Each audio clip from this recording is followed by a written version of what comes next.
افغان حکومت تازه د ایران په پوله کې بیا څه کول غواړي. د سلام په وړاندې کولو سره یو ځل بیا درته یو نوی ویډیو ته ښه راغلاست وایمه.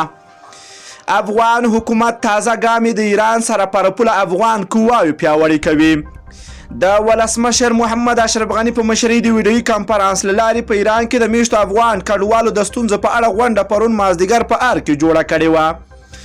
ارګ څخه په یوه خبره پاڼه کې ویل شوي دي چې په دې غونډه کې د جمهوري ریاست لومړی مرستیال امرالله صالح، د جمهوري ریاست دویم مرستیال استاد سرور دانش، د اقتصادي او سوداګریزو ودې او د بېوزلۍ راکمولو په چارو کې د جمهور رئیس فوقالعاده استازی محمد یوسف غضنفر، د ملي امنیت سلاکار ډاکټر حمیدالله محب او د رهبري شورا نور غړو هم حضور درلود. په ایران کې د افغان کډوالو د ستونزو او د افغانستان د زرهدي قواو د پیاوړتیا او لا مسلکي کېدو په اړه هراړخیزه بحثونه وشول. خبر پاڼه کې ویل شوي دي چې د بهرنیو چارو او کډوالو او راستنیدونکو چارو وزارتونو مسؤلینو د ایران د یز ښار د هغه پیښې چې د څو تنو افغان کډوالو د مړینې لامل وګرځېد او په هغه هیواد کې د افغان کډوالو د ستونزو په اړه د خپلو وروستیو معلوماتو راپور وړاندې کړ.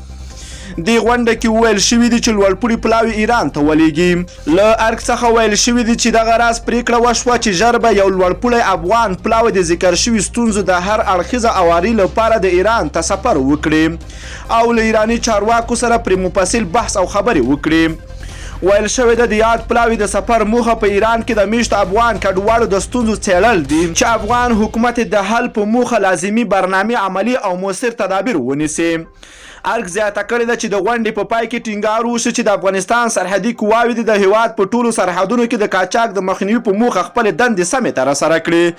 له ټولو دوستانو نه مننه کوم چې ویډیو مو راسره تر پای ولیدله. که چیرته خواږه نظرونه لرئ نو حتما یې راسره په کمنټ کې ولیکئ. که غواړئ له همداسې تازه او دقیقو معلوماتو خبر شئ د پښتو اپډیټ چینل حتما درسره سبسکرایب کولی شئ. نور مو په پاک رب سپارم. الله مو مل شه. ښه وخت درته غواړمه.